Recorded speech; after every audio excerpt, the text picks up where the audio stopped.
Cards, we match up volunteer befrienders with people in the community who have a problematic relationship with alcohol, and it is a relationship with alcohol, etc. It's maybe the only relationship they've got. And giving somebody a more positive relationship, which our befrienders provide, would be beneficial in order to make them re-engage with themselves and understand who they are and remember who they are and all their good points. And because they're volunteers, they're not paid, they're there on their own volition to do that. Because people say, oh, you've got an alcohol problem. Really, the biggest cause of damage is not the alcohol itself, although that is a big cause, but it's loneliness and isolation, which has been proven to kill.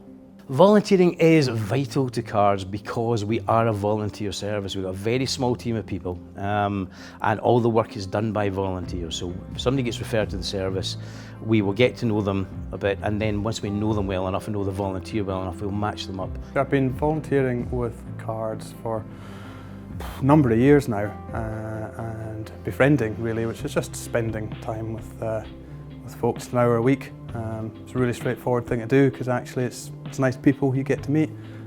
Sometimes they don't necessarily see that many other folk during the week, so it's nice to catch up with them, see what's been going on in their lives, what their view of the world is, all of these sorts of things.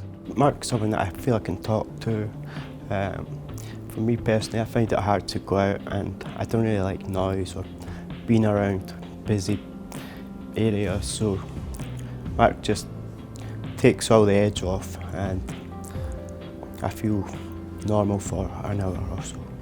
Mark is incredible. He's been with us a long time. It's 5 or 6 years. And what amazes about Mark is that he's just so consistent, and that's important in a relationship because that proves the value that that volunteer puts in the relationship with the client, and it means a lot to them. Yeah, I really like working with Sam. He's just such an interesting character, so no 2 weeks are the same. Always got an interesting opinion on what's going on in the world as well. Quite often a different take on things that you wouldn't normally get, so yeah, it's a great wee hour. Mark's a really great guy. I really love to meet up with him every week. It's one of the best times of my week, so I'm very privileged to have a volunteer like Mark. Without the volunteers, we can't do the work that we do. If a paid member of staff were to do the work the volunteer does, it doesn't have the same impetus, it doesn't have the same gravitas, because they've been paid to do it. There's such a value in people doing what they do because they want it and they're giving of themselves and for the client's well-being. I'm just really grateful for all that Mark's done for me for the last couple of years, and I can't thank him enough.